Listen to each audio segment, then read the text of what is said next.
शिव भजन लेकर के आई हूँ। ये शिव भजन तब का है जब भोले बाबा गौरा मैया के द्वार पे बारात लेके जाते हैं। बारात लेके जाते हैं तो जब उनकी माता जी देखती हैं बारात और भोले बाबा को दूल्हे के रूप में, तो क्या कहती हैं, चलिए सुनते हैं गीत के माध्यम से, भजन के माध्यम से। आपको लोग कैसा लगा प्यारा सा कमेंट करके जरूर बताइएगा और देखिएगा पूरा वीडियो।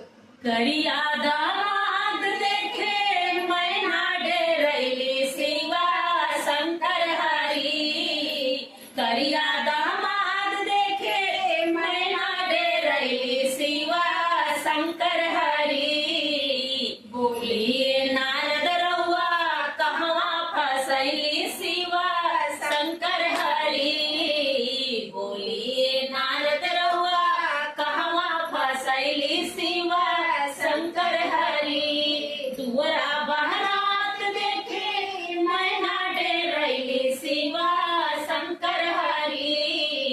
दुअरा बारात देखे मैना डेरैली शिवा शंकर हरि। बोलिए नारद रउआ कहवा फसैली शिवा शंकर हरि। बोलिए नारद रउआ कहवा फसैली शिवा शंकर हरि।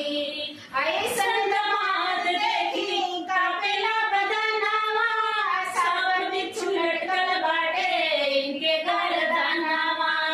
ऐसन दामाद देखी कापेला बदनामा, सब बिच्छू लटकल बाटे इनके गर्दनवा।